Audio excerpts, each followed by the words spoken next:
Bueno, buenas noches de nuevo. La verdad que eligieron un tema fantástico. No sé si nos va a alcanzar una noche para hablar de los sacramentos. En todo caso, hacemos una mirada de conjunto, por así decirlo, y después quizás algunos sacramentos, sin duda todos, pero algunos que nos tocan más de cerca, los podríamos conversar largo y tendido hasta quizás en otros momentos. Obviamente no podemos abarcar todo. Yo les propongo que hablemos un poquito de los sacramentos, digamos, de la teología de los sacramentos, ¿no? Un poquito de la historia, que van juntos, y quizás también podríamos hablar de la parte un poco más así de la disciplinar, dice la Iglesia, ¿no? Es decir, vieron que el catecismo de la Iglesia siempre está planteado así, ¿no? ¿Qué es el sacramento? ¿Cómo se celebra? ¿Quiénes lo reciben? ¿No? Es un poco el esquema que el catecismo plantea y que por ahí puede ayudarnos a pensarlo. Yo quería empezar con una expresión muy hermosa, y que nos puede ayudar hasta para la definición del sacramento, ¿no? Tenía un profesor, Monseñor Alessio, ya falleció, un cordobés que había incluso trabajado muchos años en el Vaticano, en el dicasterio de los sacramentos, y él tenía un hermoso libro que se llamaba Los sacramentos caricias de Dios. Caricias de Dios. Y no solamente es una linda expresión, sino que además con esa expresión Monseñor Luis Alessio, no nuestro Luis, Monseñor Luis Alessio hacía toda una catequesis porque, claro, fíjense, ¿recuerdan ustedes cuando hicimos la catequesis? El sacramento es un signo visible o sensible de la acción de la gracia de Dios invisible, ¿no es cierto? Sacramento sensible de la gracia invisible. Y miren qué lindo la caricia, ¿no? Cuando uno acaricia a la persona que ama, a un hijo, a la esposa, al esposo, a un amigo, la caricia es sensible, pero justamente expresa todo eso otro invisible que uno quiere expresar a la persona que acaricias, ¿no es cierto? A veces esa caricia puede estar atravesada por el dolor, a veces está atravesada por el amor, puro llano, por la pasión o por lo que fuere.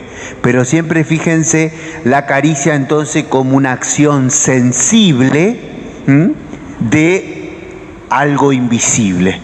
Te quiero expresar que te amo y entonces te acaricio, ¿no? Bueno, Dios también nos acaricia, gente, y entonces los sacramentos, caricias de Dios, a mí por lo menos me sirve para acordarme de esta definición, ¿no? La caricia, acción sensible de un sentimiento invisible, pero que se expresa a través del gesto, ¿no? Obviamente, gente, cuando hablamos de los sacramentos, necesitamos hablar de Cristo, sacramento del Padre, ¿sí? Y de nuevo, fíjense ustedes, al Padre nunca lo hemos visto, nadie ha visto a Dios, pero el que ha visto al Hijo, ha visto al Padre. Entonces Cristo se vuelve el signo visible del Dios invisible, ¿sí? Por eso Cristo es el primer sacramento, o en realidad Cristo es el sacramento original, ¿no? Cristo, sacramento de Dios. Un paso más abajo, un escaloncito más abajo, la Iglesia, sacramento de Jesucristo. A ver, el Concilio Vaticano II, ¿se acuerdan ustedes? Cuando comienza la Lumen Gentium, el documento acerca de la Iglesia dice que en Cristo la Iglesia es como un sacramento. Y los padres conciliares se cuidaron especialmente de decir es un sacramento, pero solamente para no confundirlo con los 7 sacramentos. ¿Tá? La Iglesia es en Cristo sacramento de la unión con Dios y de la unión de la humanidad. La Iglesia quiere ser ese signo visible del deseo de Dios de que todos los hombres se salven y hagamos una comunión de hermanos, una humanidad reconciliada. Ahí fíjense ustedes, ya nos ponemos un escaloncito por debajo y claro, Cristo realmente es sacramento perfecto de Dios. Ya la Iglesia no, la Iglesia es un sacramento imperfecto, ¿no? Pero bueno, por esta realidad nuestra de ser seres humanos, pecadores y falibles, nada más. La Iglesia sí es el sacramento de Dios porque es el signo inmediato, sensible, de la gracia de Dios, ¿sí? Y entonces, ¿no? Por eso también hablamos analógicamente de la Iglesia como el gran sacramento de salvación. Dentro de la Iglesia aparecen los 7 sacramentos, gente, que es lo que nosotros llamamos 7 sacramentos, ¿sí? Ahí entramos evidentemente, ¿no? La Iglesia que realiza esos sacramentos, o mejor dicho, que expresa su ser en estos caminos o senderos, los 7 sacramentos, por medio de los cuales nos ofrece la gracia. Esto también tiene una pequeña dificultad, gente. Ustedes saben que cuando se hace la teología de los sacramentos, se habla más de Cristo fundador que de Cristo fundamento. Y aquí hay una pequeña diferencia. A ver, y acá me meto un poquito en la historia. Nosotros decimos claramente con la teología que los 7 sacramentos provienen de Cristo. Y está bien dicho, pero hay que decirlo con cuidado. ¿Por qué? Porque realmente Cristo no nos dijo, agarren un gurisito y bautícenlo, a un adolescente confírmenlo, a un enfermo únjanlo. No, Cristo no dijo, a ver, obviamente los sacramentos de la Iglesia tienen su fundamento, ¿sí? Su fundamento en la acción salvadora del Hijo de Dios que se hizo hombre, ¿sí? Y en ese sentido, sí, nosotros afirmamos que los 7 sacramentos provienen de Cristo. Pero al mismo tiempo, tenemos que decir, los 7 sacramentos provienen de la Iglesia, ¿sí? La Iglesia que en su imitación de Cristo fue creando los sacramentos. Fíjense ustedes, ¿no? Y esto por eso les decía, nos metemos un poquito en la historia y en la teología. Cristo fundamento de los 7 sacramentos, sí, pero también la Iglesia fundamento. ¿Por qué? Porque la Iglesia fue inventando maneras de expresar ese amor de Dios que es Cristo. Y entonces fíjense, nosotros tenemos que decir que los 7 sacramentos tienen su origen en Cristo, pero también en la Iglesia. De hecho, y este es un dato interesante, ¿no? Fíjense, la Iglesia oriental en el primer milenio prácticamente reconoce solo 3 sacramentos. El bautismo, siempre unido a la confirmación, bautismo-confirmación, ¿no? La Eucaristía y el orden sagrado. La Iglesia oriental. En la Iglesia occidental, en la nuestra, en algún momento hasta se hablaba de 10 sacramentos. Se incluían ahí algunos otros, ¿no? Y anoté, porque no me iba a acordar de este dato, sinceramente, anoté aquí, fíjense ustedes, recién en el siglo XII, atentos con esto, siglo XII, se definen los 7 sacramentos. El Papa Inocencio III en 1208, y después, un par de siglos más atrás todavía, los concilios de Florencia y de Trento. El concilio de Trento fue muy importante, pero fíjense ustedes, fue en el año 1547, siglo XVI. Así que los sacramentos son nuevitos, hace 3 siglos apenas, ¿no? Los 7 sacramentos así definidos como nosotros lo sabemos y lo aprendemos. Entonces fíjense, no sé lo que les pasa a ustedes, pero a mí, cuando yo escuché esto, cuando yo aprendí esto, dije, pero qué lejos está de Jesús. Bueno, la Iglesia fue creando los sacramentos, mirando a Jesús, pero también reconociendo necesidades de la historia, ¿no? Entonces miren ustedes, tendríamos que hablar más de Cristo fundamento que de Cristo fundador, ¿sí? A ver,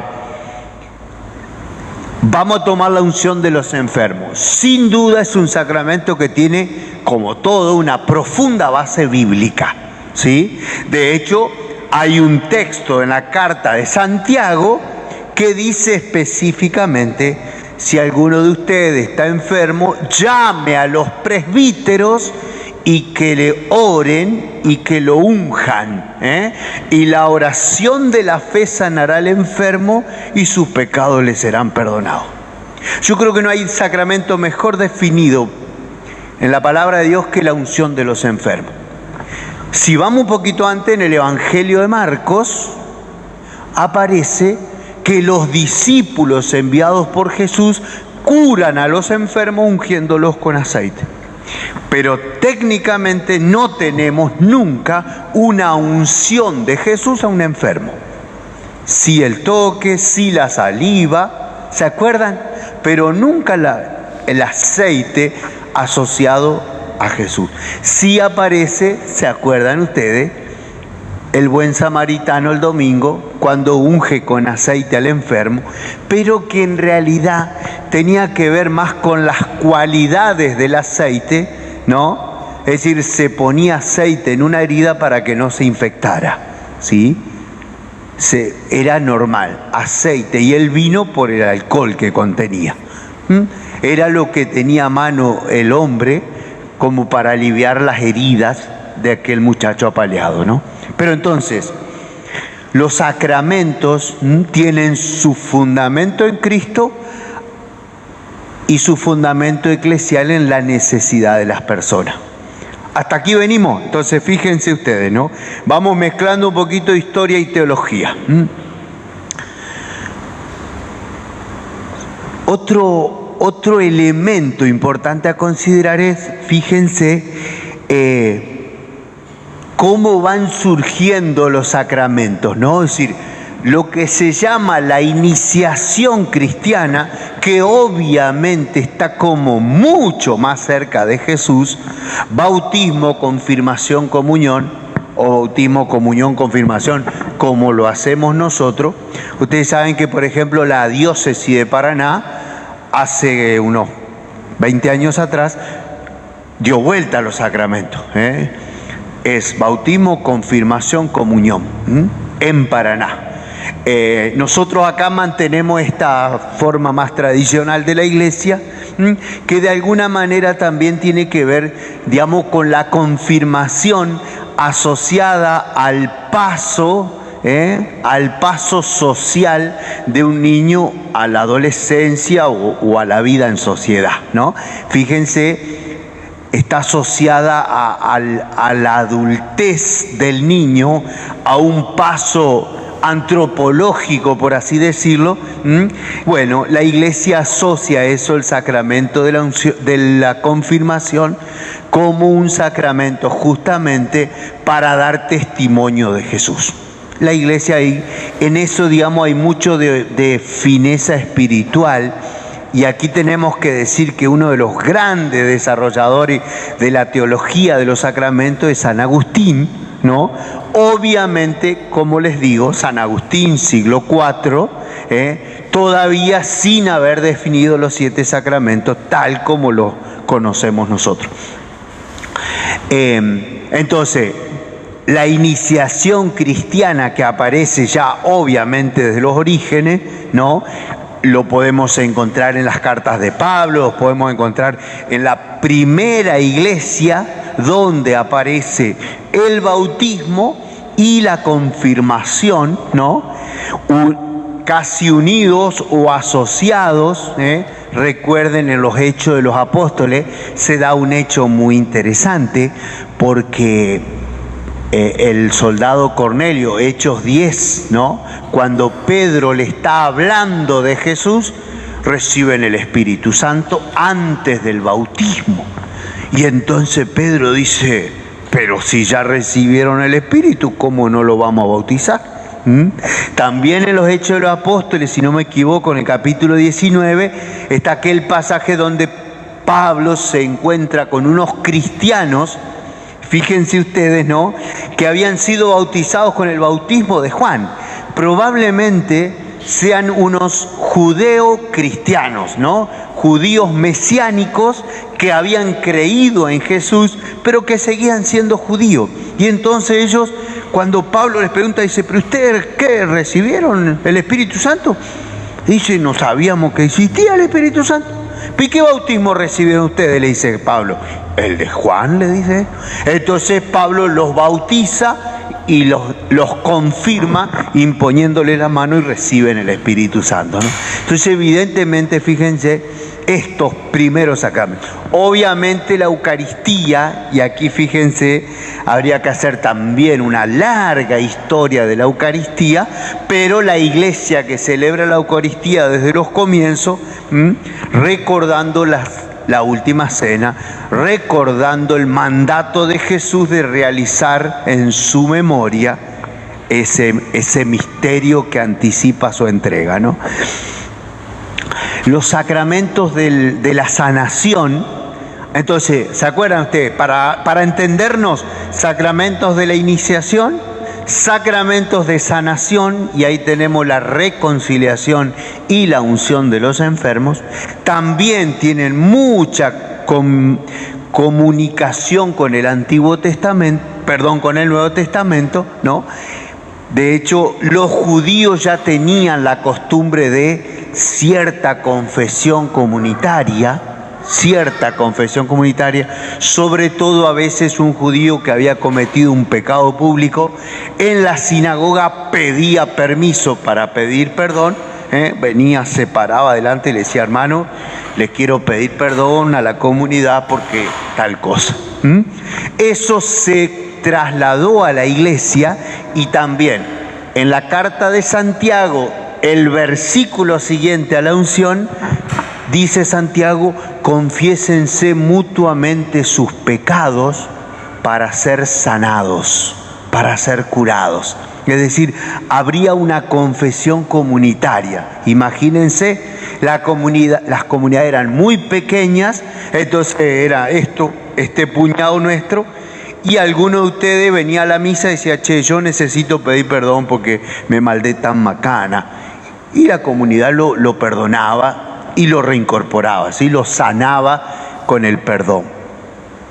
La confesión al sacerdote, como nosotros la practicamos, hay que esperar hasta el siglo IV para que aparezca, digamos, instituida. Y fundamentalmente, si no me equivoco, no quiero engañarlo, me parece que surge, digamos, más en el ámbito ya de los monjes, en el ámbito monacal. Los monjes se desarrollan siglo II, III, IV, y en ese momento, digamos, el sacramento de la reconciliación con un ministro ya se transforma. Entonces esa confesión comunitaria se transforma por el cuidado de la conciencia de las personas en un diálogo privado con el ministro, con el abad fundamentalmente, y el abad después consideraba si tenía que comentarlo a los monjes o no. Lo guardaba él en su corazón. La unción, como les decía, aparece ya en la carta de Santiago, carta de Santiago escrita más o menos por ahí por los años 80, así que imagínense también, ¿no? La iglesia fue institucionalizando eso que leía en la palabra, de que los apóstoles habían ido a curar enfermos con aceite. La iglesia toma el gesto y lo va elaborando con esta fórmula que nosotros conocemos hoy. Y los dos sacramentos de vida, el sacramento del matrimonio, el sacramento del sacerdocio, también, fíjense ustedes, en el caso de los dos sacramentos, vienen fuertes de la tradición del Antiguo Testamento. Vienen del judaísmo, ¿sí?, que tenía la unión, la alianza, el concepto fuerte de matrimonio humano, y también aplicado a Dios, ¿no? Y el sacerdocio, evidentemente, el sacerdocio del Antiguo Testamento, que va a derivar después en el sacerdocio del Nuevo Testamento a imagen de Jesús, pero fundamentalmente, a ver, aquí también hay un dato, ¿no? Es decir, los jefes de las comunidades, ¿no? Por ahí leemos en los Hechos de los Apóstoles o en las cartas de Pablo, que en todas las comunidades iban nombrando presbíteros o guías de la comunidad. No piensen en presbítero como los curas que ustedes conocen, ¿no? Generalmente era el que convocaba a la comunidad. Muchas veces era el dueño de casa, ¿no? Era aquel que tenía la casa más grande, que ofrecía su casa para reunirse, como les contaba la otra vez cuando hablábamos de la Eucaristía, ¿no? Muchas veces, naturalmente, ese que prestaba la casa, que reunía a la comunidad, celebraba la Eucaristía, presidía la Eucaristía, por así decirlo, salvo que hubiera algún apóstol, y obviamente le pedían al apóstol que haga las funciones, ¿no es cierto? Pero en definitiva, primero aparece el cuidado de la comunidad y después se asocia a la celebración de la Eucaristía fundamentalmente y de los otros sacramentos después. Tercer momento, ¿sí? A ver, yo creo, gente, y fíjense, esto sería para charlarlo más detenidamente, para pensarlo también. Los sacramentos por ahí más problemáticos son justamente estos dos, porque involucran mucho más profundamente la libertad humana. Y aquí podríamos incluir la reconciliación también, pero fíjense ustedes, la reconciliación es cuestionada no tanto por el acto humano del arrepentimiento y de la necesidad de pedir perdón y de reconocer, sino fundamentalmente por, de alguna manera como una reacción moderna, posmoderna, al sentimiento de culpa que de alguna manera, sin duda, el judeocristianismo ha exacerbado, por así decirlo, ¿no? Es decir, el Antiguo Testamento, con toda esa imagen del Dios muchas veces enojado, ha dado, y el judeocristianismo también, ¿no?, a cierta carga culposa en las personas que, bueno, nosotros todavía lo padecemos y lo cargamos, y por ahí como reacción, digamos, con todo el psicoanálisis, qué sé yo y qué sé cuánto, en la crisis del sacramento de la reconciliación no tiene que ver con el sacramento, con la presencia de Dios, sino más que nada con esta otra cuestión humana que nos desnuda, ¿no es cierto?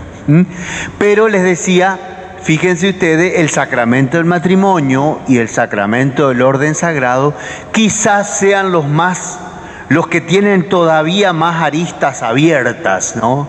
Creo que ninguno de nosotros duda del bautismo, de la comunión, de la confirmación, pero estos dos son como más problemáticos.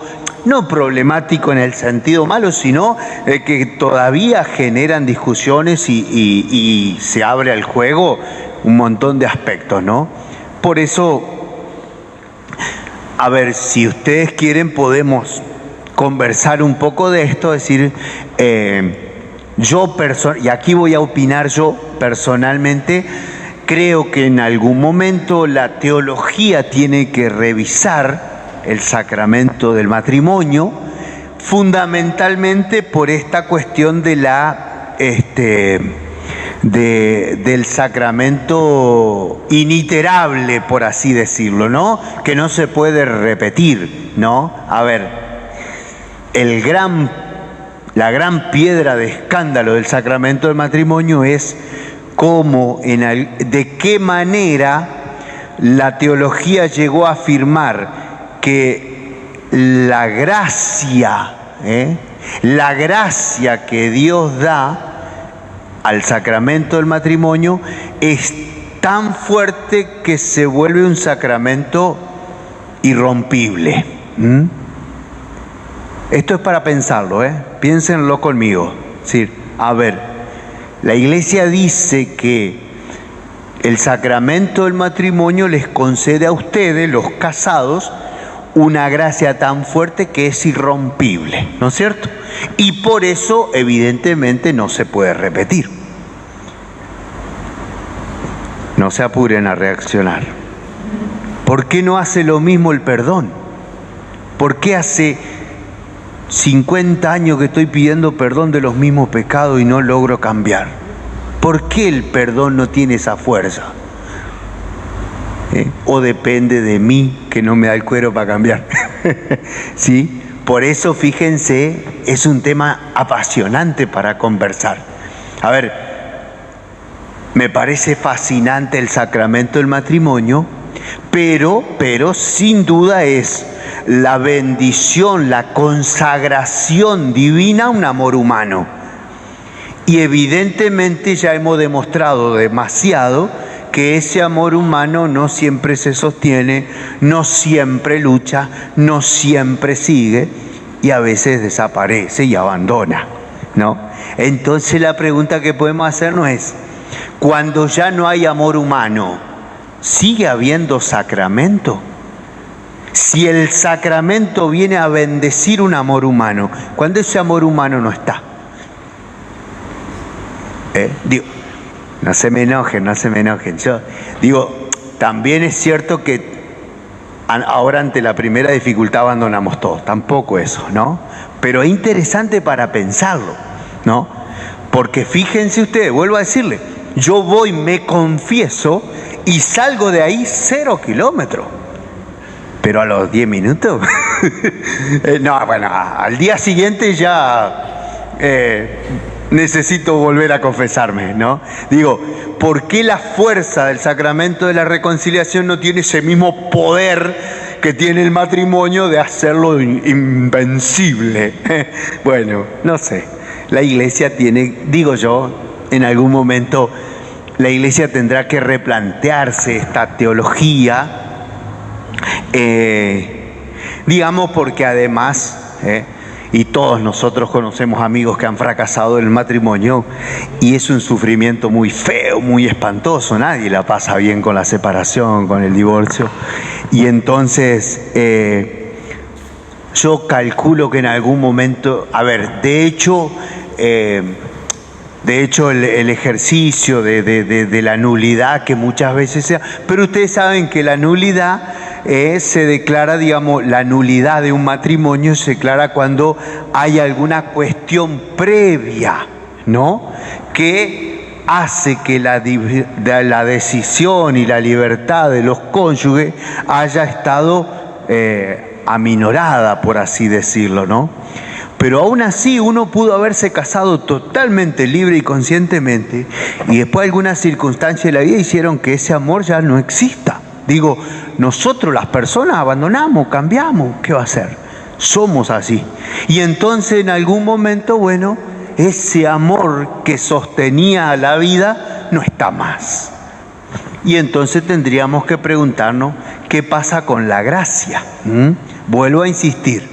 Si consideramos que el matrimonio es una bendición de Dios a un amor humano que uno ha elegido o que uno estaba, ¿no? Porque además, fíjense, cuando uno ama quiere que sea para siempre. Eso es así, Y cuando no está, se sufre mucho. Y bueno, y en algún momento yo digo, y esta es mi opinión, vuelvo a decirle, aquí está opinando Marcelo, yo creo que en algún momento la Iglesia va a revisar esa teología pero más que nada para poder quitarle el peso del fracaso a quienes, bueno, no les fue bien y de alguna manera tienen la posibilidad de reiniciar o de volver a intentarlo o de darse otra oportunidad, ¿no?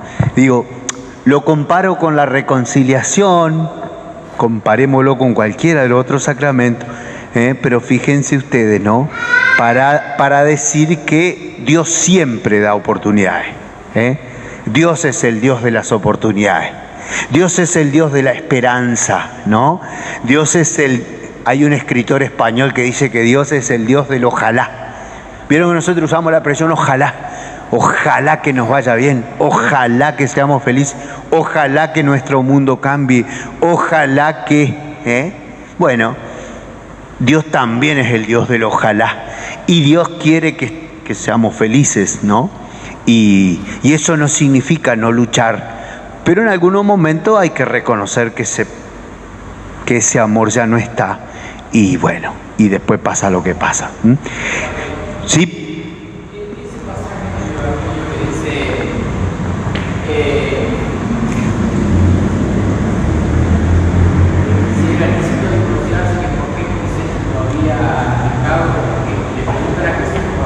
Sí. Claro, Jesús dice que Moisés le permite divorciarse por la dureza del corazón de ellos, ¿no? Pero que en el origen no había así. A ver. Exactamente. Claro.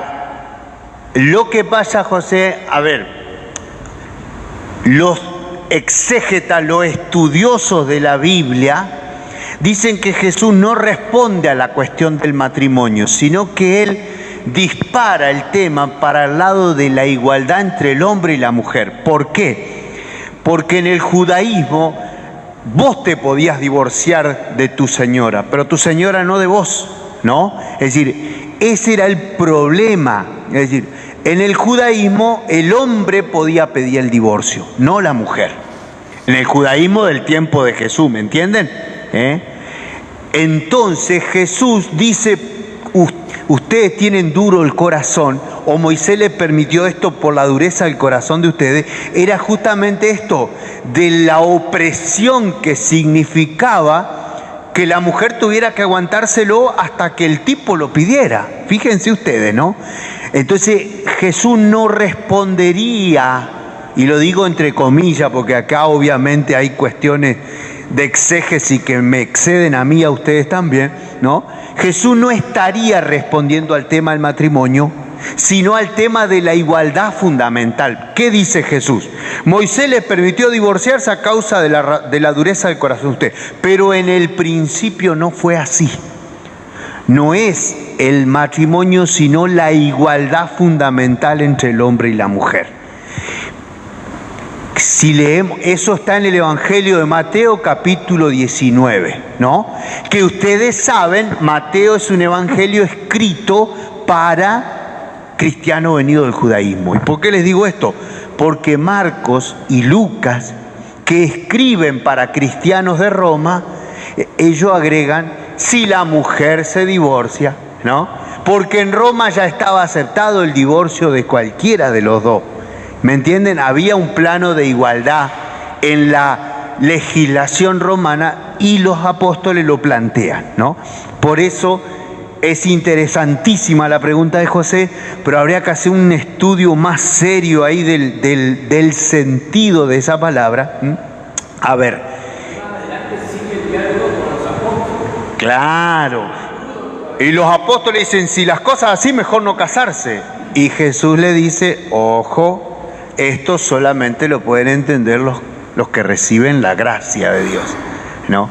A ver, acá adentro hay gente casada.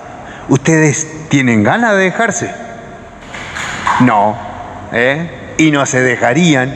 Y han pasado por crisis, y han pasado por momentos horribles, y la siguen peleando y son felices juntos, y construyeron una felicidad.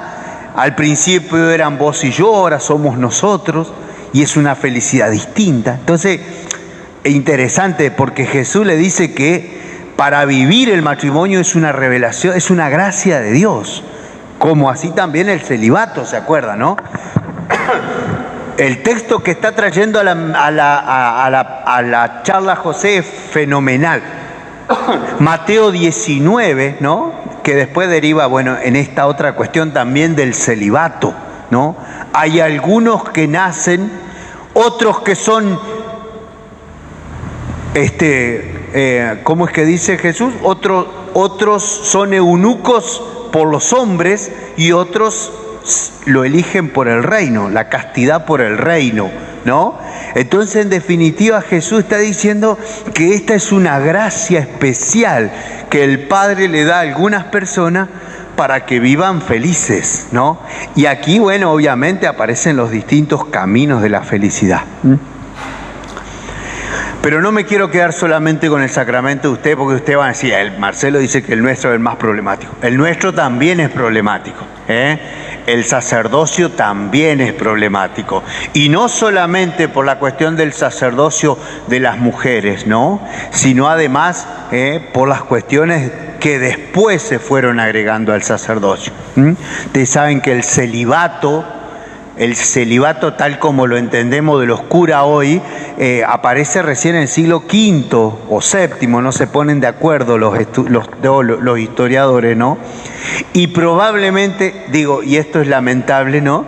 Probablemente el celibato surge porque, la Iglesia no quería hacerse cargo de los hijos de los curas.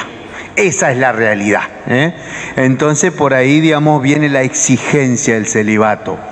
El celibato es una disposición disciplinar de la Iglesia, no teológica. A ver, la Iglesia distingue, gente, entre lo teológico o lo que es del orden natural de las cosas y lo disciplinar. Pero esto ya tendríamos que hablarlo en el tercer momento, cuando les dije, podemos hablar de quiénes pueden recibir los sacramentos.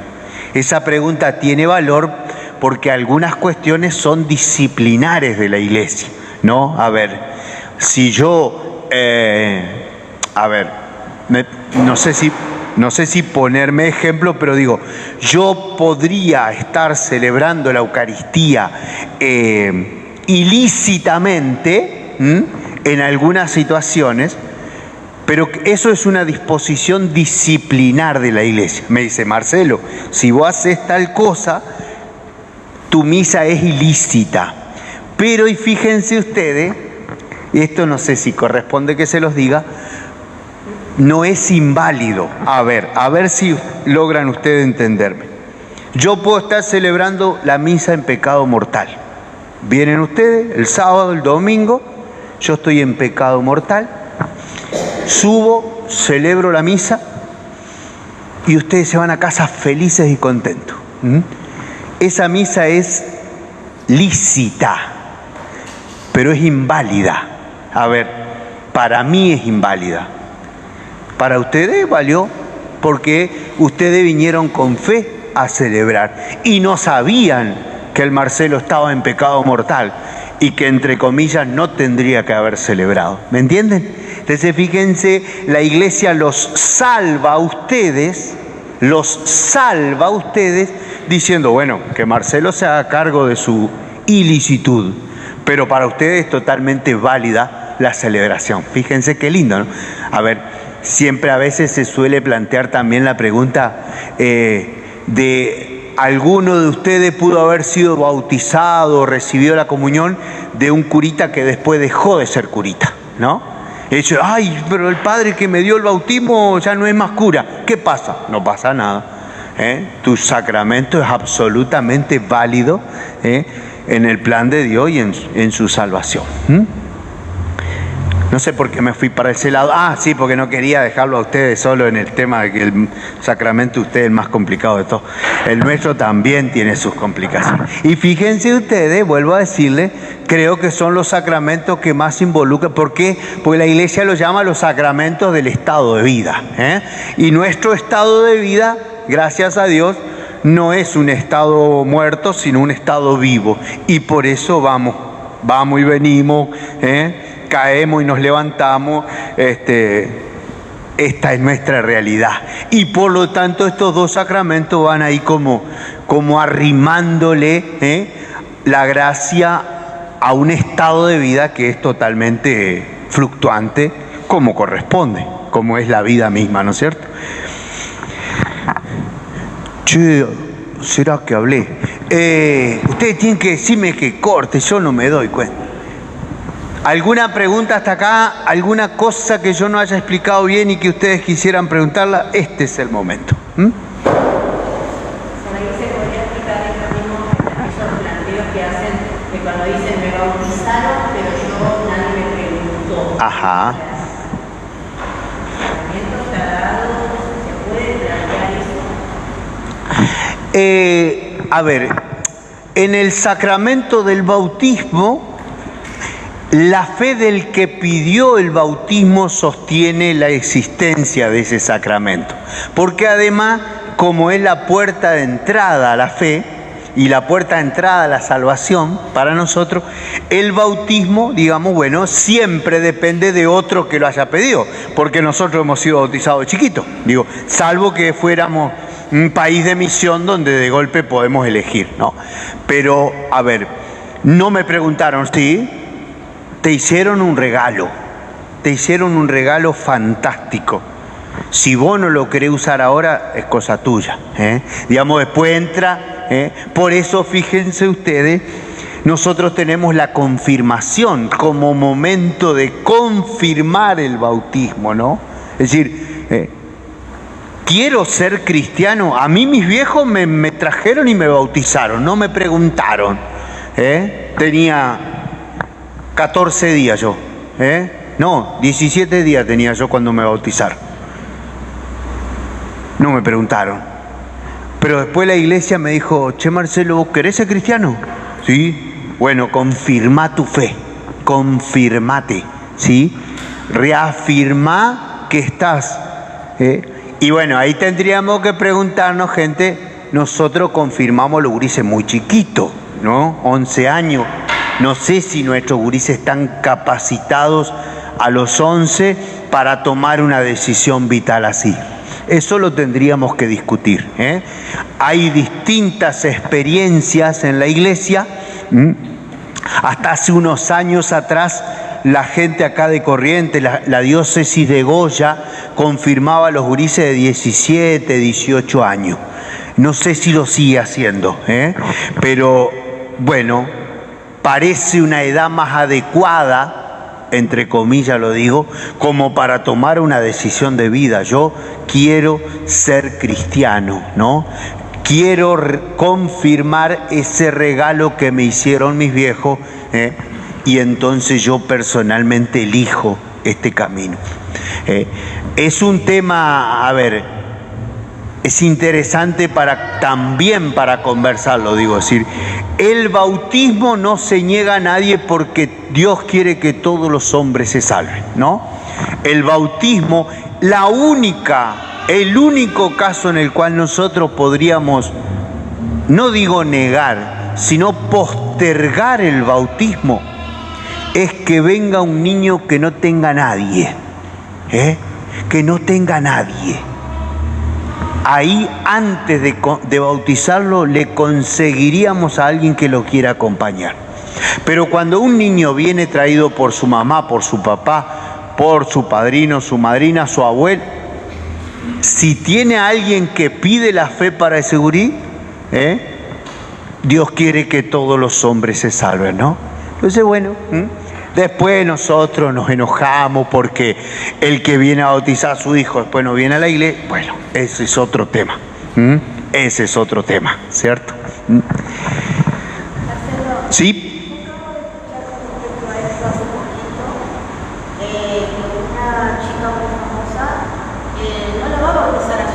va a dejar que pasen los años y ella decida cuando se quiera bautizar. Sí. Son elecciones de vida, ¿no? Pero en ese transcurso, en ese tiempo, espiritualmente, ¿qué pasaría con esa bebé por nacer, esa niña, esa adolescente? A ver, aquí nosotros también creo, tenemos que reafirmar una cosa, gente. A ver, nosotros a veces equivocadamente decimos que el bautismo nos hace hijos de Dios. Y eso habría que pensarlo de nuevo.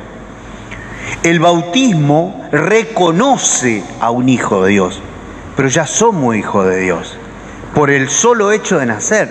Dios ha entrado en una alianza con toda la humanidad, ¿no? Cada persona que nace, cada persona que es concebida en este instante, y deben ser varios cientos, son hijos de Dios por el llamado a la vida y por el acto creador de Dios que pone un alma espiritual y personal en ese instante, ¿no? Entonces, lo decimos mal cuando decimos yo te bautizo para hacerte hijo de Dios. No, nadie puede hacer eso. Ni a ustedes ni al cura le da el cuero para ser hijo de Dios a alguien. No, el bautismo reconoce la realidad de un hijo de Dios. ¿Se entiende? En ese sentido, a ver, esa piba es hija de Dios. A ver, nosotros que nacimos en la iglesia, digo, a mí me parece, esa persona le está negando un regalo muy especial a su hija. Pero esa es nuestra fe. Ahí ya interviene la fe, ¿viste? A ver, interesante para pensarlo también, ¿no? Porque no hay también un grado de irresponsabilidad. Si traes un hijo al mundo, ¿no tenés la obligación de darle lo mejor que vos tenés? Y eso incluye, creo, la dimensión religiosa, la dimensión trascendente. Todas las culturas y todas las filosofías reconocen la dimensión trascendente del hombre. Porque si no, fíjense ustedes, después nos enojamos, pero no le decimos a ese pibe, a esa nena, a esa chica, mirá, vos tenés adentro tuyo una búsqueda de Dios. Y hay una parte de tu vida que no se llena con nada de acá de la tierra, sino solo con Dios. Y esto no lo dice Marcelo, esto lo dice la experiencia de la humanidad, ¿no? Digo, fíjense, todas las grandes religiones, las grandes culturas, todos tienen inscripta en la naturaleza humana la búsqueda de la trascendencia. Es una dimensión constitutiva de las personas. Entonces a esa piba le estamos cortando un pedazo, ¿no? No quiero que sepas de esto, no me hago cargo de transmitirte esto. Me parece un poco irresponsable, pero es mi opinión personal. Dios tendrá otros caminos, ¿no? Fíjense ustedes, y esto es lo apasionante y lo lindo, ¿no? Porque, ¿qué pasa con, a ver, en el mundo somos 7.000 millones de personas, ¿no es cierto?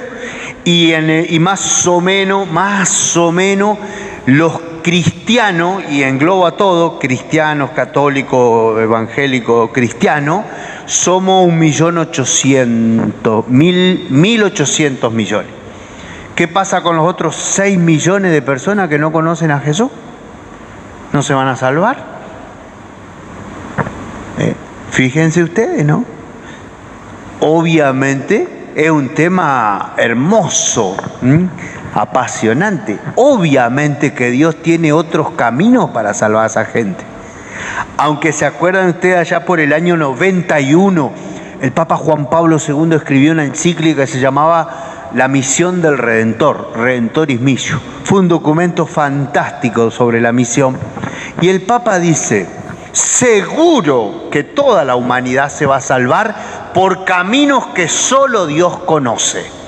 Ahora, dice él, nosotros, los cristianos, si no anunciamos a Jesús, ¿nos vamos a salvar? Ahí está. Entonces, ¿Dios tiene camino para salvar a cada persona? Sí, pero nosotros tenemos la obligación de extender la iglesia hasta donde nos dé el cuero. Y digo la iglesia, la fe, ¿no? Y los sacramentos, ¿sí?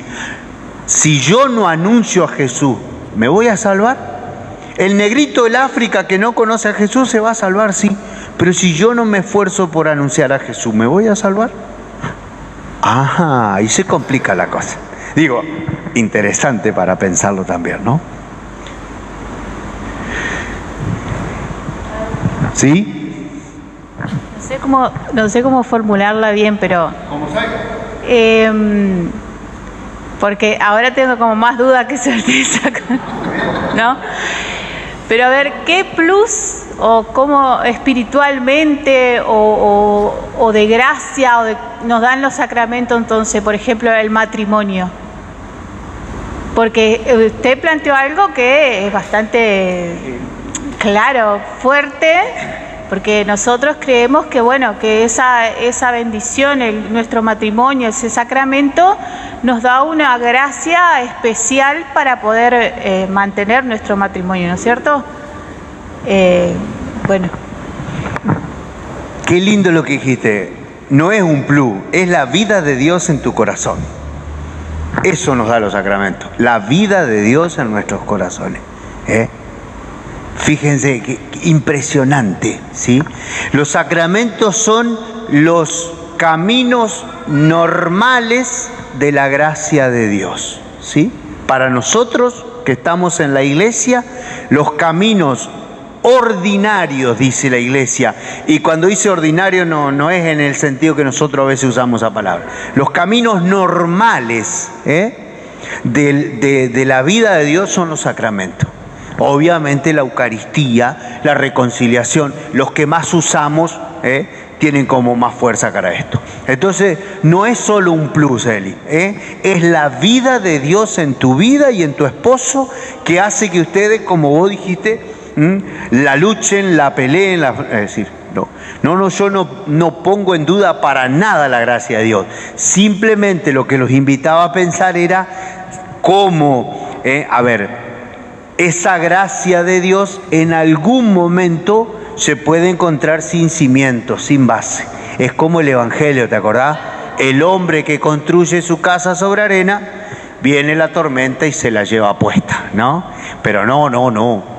La gracia de Dios es la salvación de Dios en nosotros y eso está activa y actuando en el corazón de todos nosotros por los sacramentos que hemos recibido. Esa gracia, pero humana, la gracia que nos dio Dios, un matrimonio, una unión, digamos, eso se puede quitar.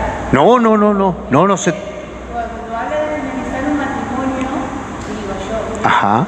es humanamente. Sí. La gracia sigue estando ahí. Es que por eso justamente ahí es donde se apoya la teología de la iglesia sobre que el matrimonio, la gracia del matrimonio es, por eso justamente no se termina, ¿no? Y eso es lo que yo, Eli, personalmente pienso que en algún momento la iglesia tiene que repensar, pero no porque no sea así, sino porque la gracia de Dios no se termina, pero no hay un sujeto que la pueda recibir, ¿me entendés? ¿Qué pasa con el bautismo entonces? Porque si es un sacramento más fiel, si yo no lo ejerzo, el bautismo tampoco me lo pueden sacar. A ver, el bautismo no se borra porque, como dice San Pablo, es un sello del Espíritu Santo en nuestra alma. Ahora, vos podés elegir vivir como si no sos bautizado. Es decir, entonces, ahí es donde interviene la libertad. Es decir, yo fui bautizado, pero ahora tengo que vivir como bautizado. Y de hecho, podés vos encontrarte personas que dicen, yo no quiero vivir como bautizado. Y esto se abre a otro tema, pero no nos vamos a ir por las ramas, ¿no es cierto? Digo, fíjense ustedes, aquí aparece el tema de la salvación, del cielo y el infierno. No nos vamos a meter en esto, pero simplemente para decir, tomando las palabras de Eliana, ¿no? Decir, ¿qué pasa cuando yo le digo a Dios, Dios, yo no quiero saber nada con vos? yo no quiero saber nada con vos. Y fíjense ustedes, ahí aparecería la posibilidad del infierno.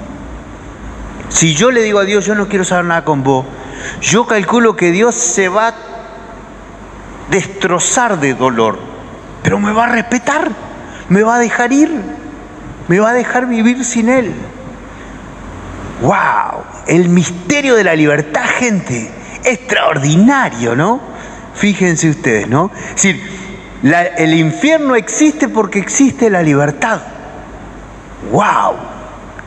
Y Dios nos hizo con esa capacidad de libertad y Dios respeta nuestra libertad. Tremendo. Me fui de tema, pero tomando un poco lo que dijo Eli, ¿no? Es decir, para que tenga efecto los sacramentos, tenemos que ir ahí. Claro, ahí está. Por eso, fíjense ustedes, los sacramentos, salvo el bautismo, suponen la fe.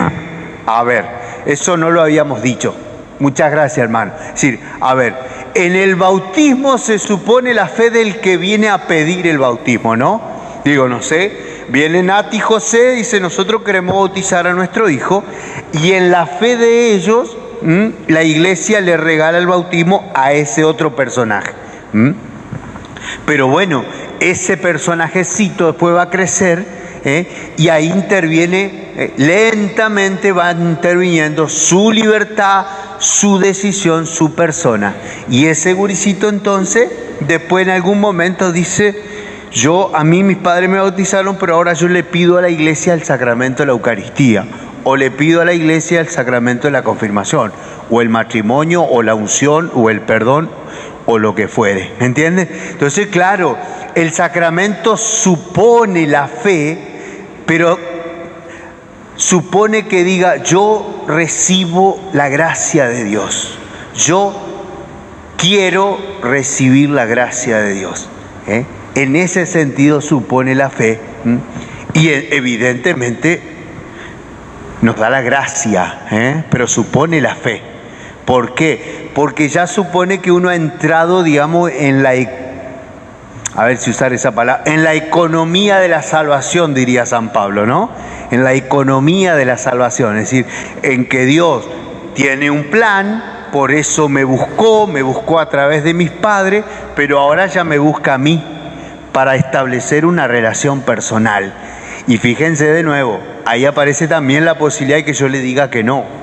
A mí me parece tremendo, poder decirle que no a Dios. ¡Wow! ¿No? Poder decirle, mira Dios, yo con vos no quiero saber nada. Porque Dios viene y te dice, yo quiero estar con vos. Y vos podés decirle, no. ¡Wow! Tremendo. Fascinante y tremendo, ¿no? No sé si respondí a tu pregunta, Eli. Sí, a ver, la gracia de Dios actúa, pero siempre supone o necesita un sujeto que la reciba con libertad y la viva, la active. Y ahí es donde yo creo, digo, capaz que estoy equivocado, que me planteo que en algún momento esa persona dice, yo no quiero esta gracia porque no quiero estar con esta persona.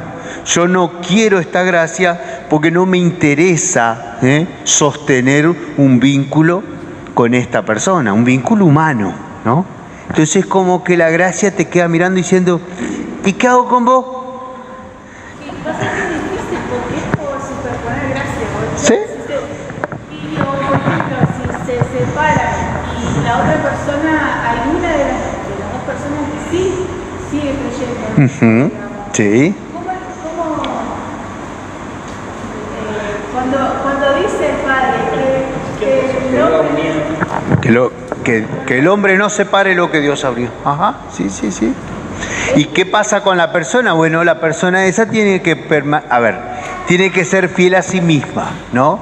Por eso, digamos, desde esta mirada, cuando uno, si alguno de los que está aquí adentro como matrimonio fracasa, no va más, se separan,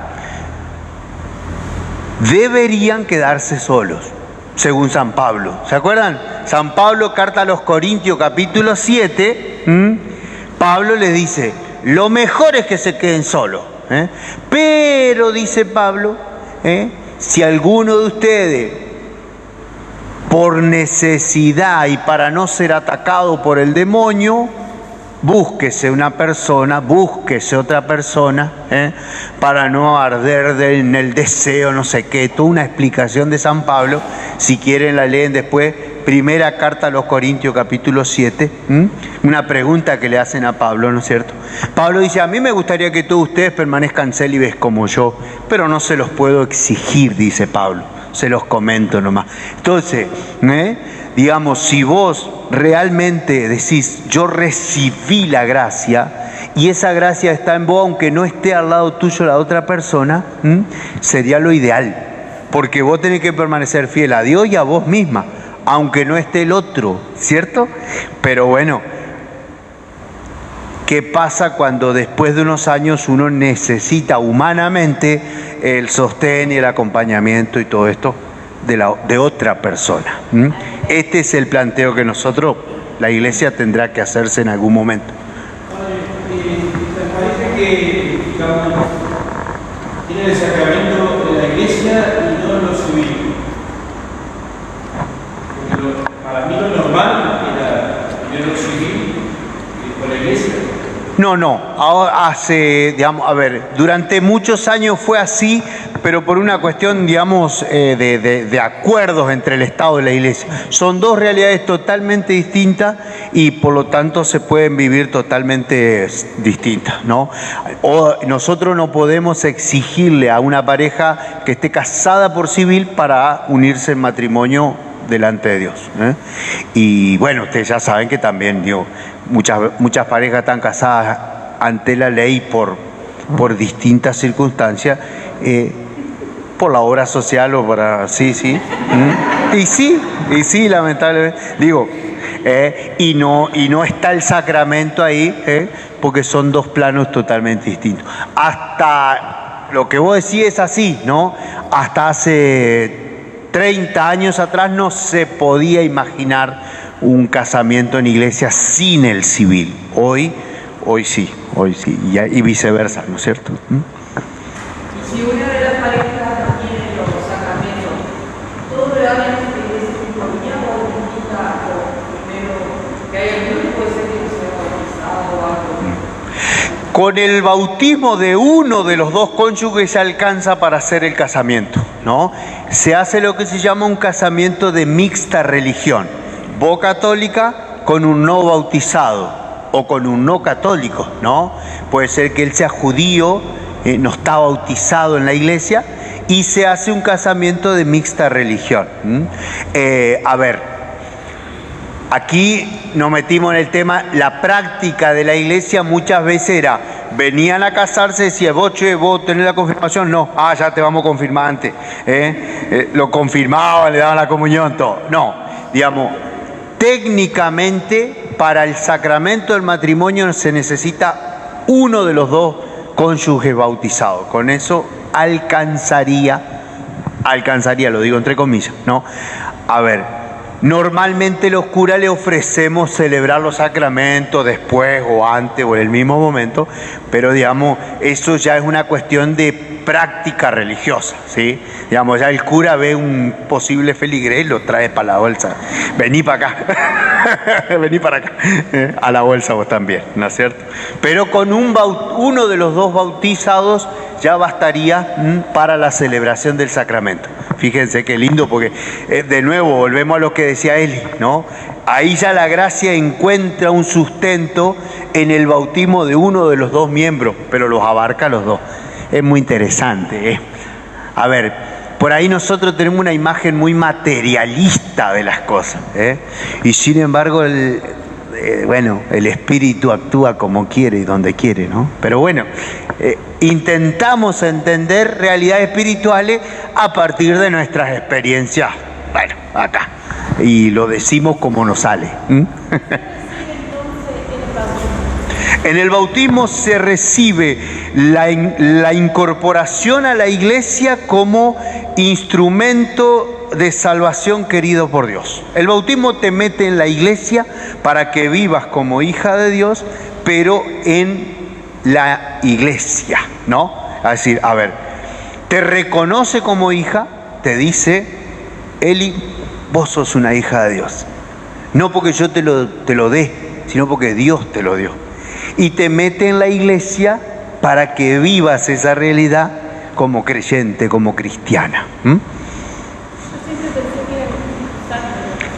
Obvio, por eso mismo, fíjate vos, fíjate, interesante, el Espíritu, nosotros decimos creo en Dios Padre, creo en Jesucristo, creo en el Espíritu Santo en la Iglesia Católica, ¿sí? Fíjate vos, es decir,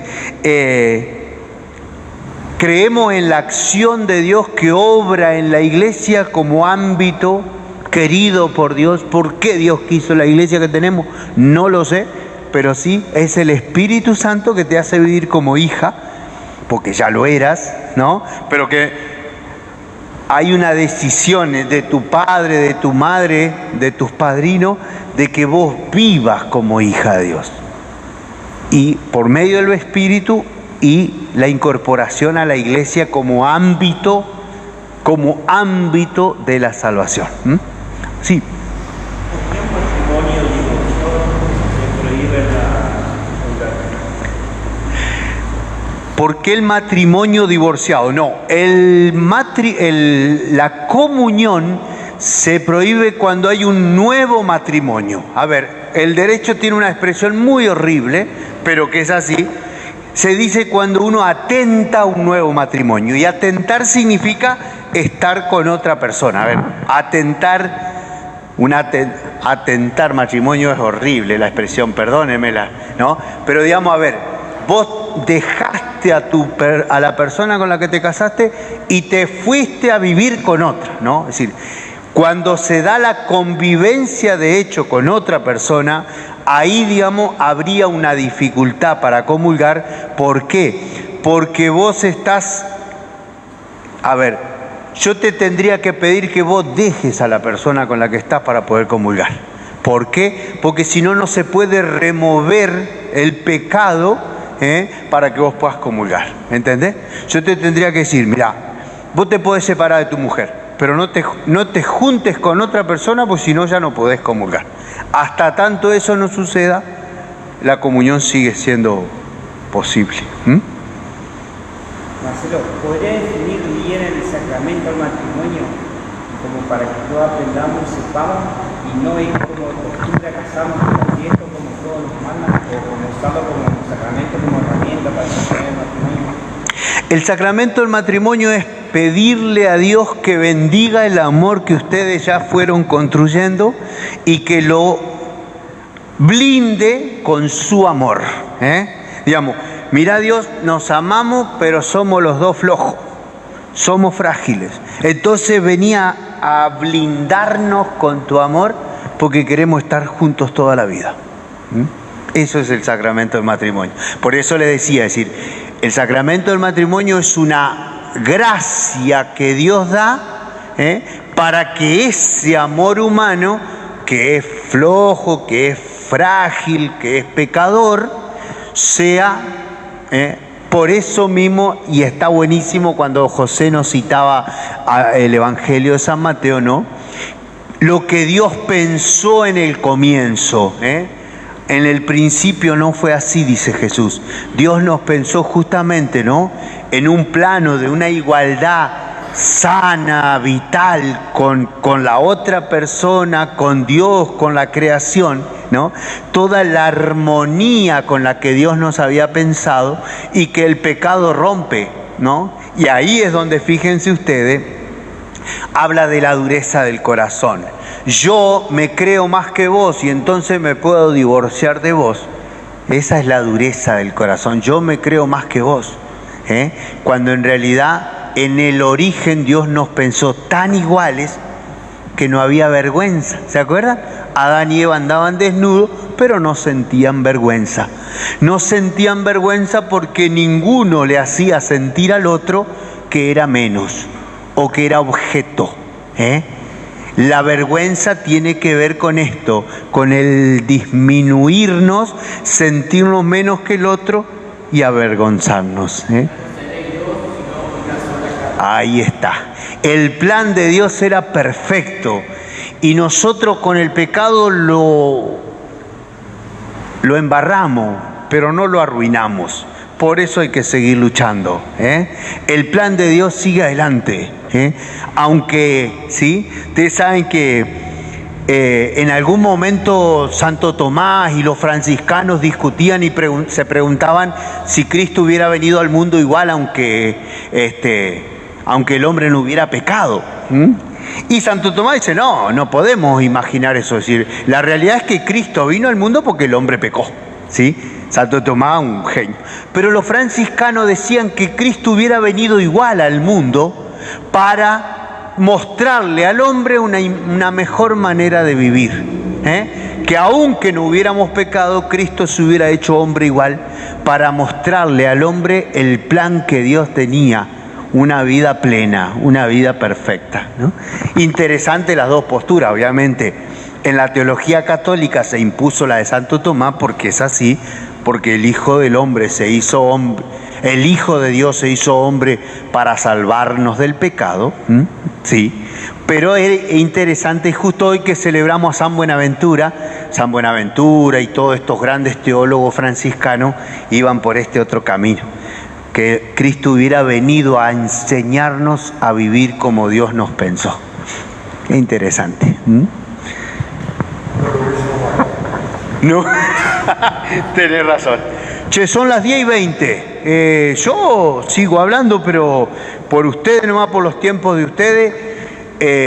Obviamente habrán quedado temas sin tratar. Por eso mismo decía Eliana y que allá en el fondo, si alguien quiere plantear algún otro tema que ustedes creen que yo los puedo ayudar, no me van a venir con cosas raras, pero si ustedes creen que lo podemos plantear acá, dejen algunos temas o después los comentan y los comparten y me van diciendo y nos plantearemos si vale la pena un próximo encuentro con algún otro tema que ustedes vayan sugiriendo.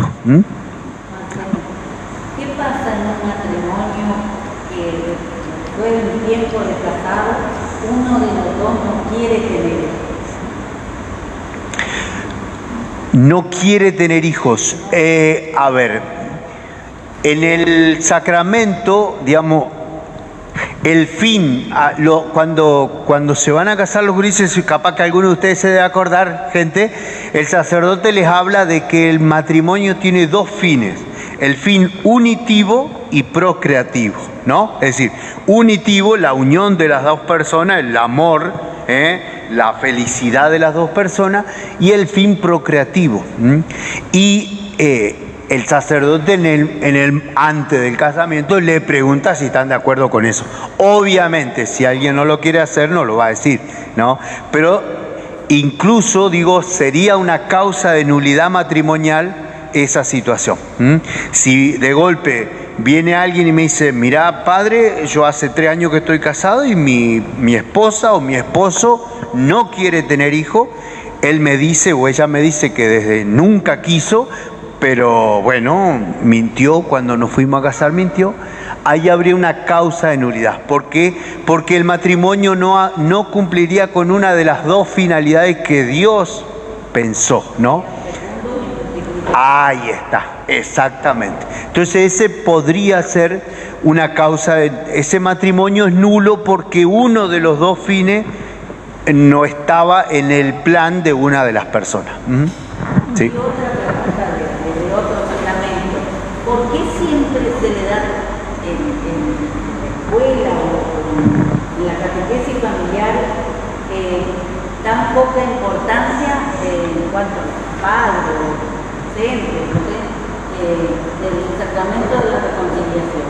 ¿Por qué se hace tanta pompa para de la comunión y por qué no la reconciliación, que es tan o más importante? Porque si estás en pecado no puedes comulgar. Claro, mira, porque es uno de esos sacramentos que tiene mala prensa, ¿no? Digo, y lamentablemente lo hemos aprendido mal, ¿no? No lo vivimos como el encuentro amoroso con el Dios que te espera, sino una obligación asquerosa que no me queda otra, ¿no? Digo, lamentablemente, ¿sabes qué nos pasa mucho? Cuando confesamos a los gurisitos de primer año de catequesis, segundo año de catequesis, 8, 9 años, 10 años, los gurises vienen temblando como una hoja a confesarse, con un terror a la confesión. Y eso evidentemente no es del niño, sino que se lo metieron, ¿no? Digo, tenemos esta idea, anda a confesarte y el cura te va a cagar a palo. No, hemos hecho del sacramento un castigo, una tortura. ¿Vieron que el Papa Francisco dice, no os hagan del confesionario una sala de tortura? Lamentablemente para mucha gente es así. Y nos perdemos la gracia del reencuentro con Dios que bueno, que por distintas razones me alejé. Digo, Jesús lo cuenta tan hermosamente en las parábolas, ¿no es cierto? Pero sí, tenés razón. Le dimos mala prensa y ahora no sabemos cómo arreglar eso. Digo, tampoco hay que ser fanático de la confesión, No. Lamentablemente hay que hacerlo, pero cuando lo vas a hacer, disfrútalo. Es un encuentro con Dios. En cuanto a los chicos, yo siempre preparé a los chicos para el cuarto grado la confesión. Ajá. Y no se festejaban. Claro. Nada. Sí. Pasaba desapercibido el sacramento. No, sí, tenés razón. Sí. Sí, tiene mala prensa la reconciliación. Por allá habían levantado una mano.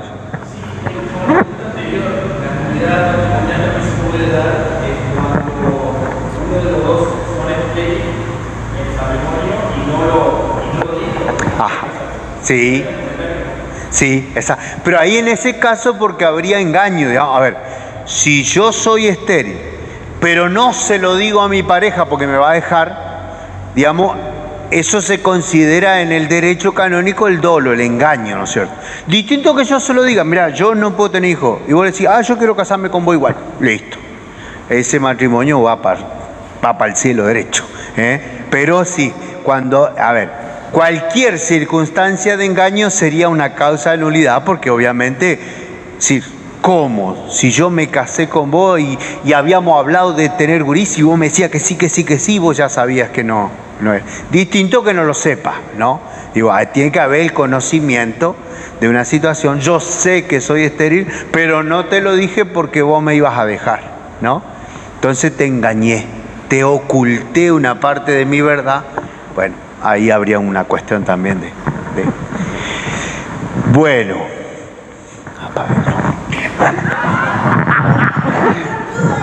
Muy bien, bueno, no, deja entonces.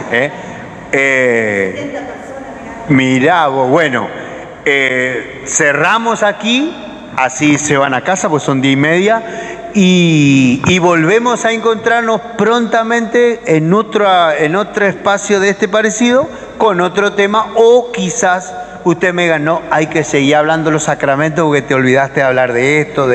Bueno, escucho ofertas y vemos por dónde vamos próximamente. Muchas gracias.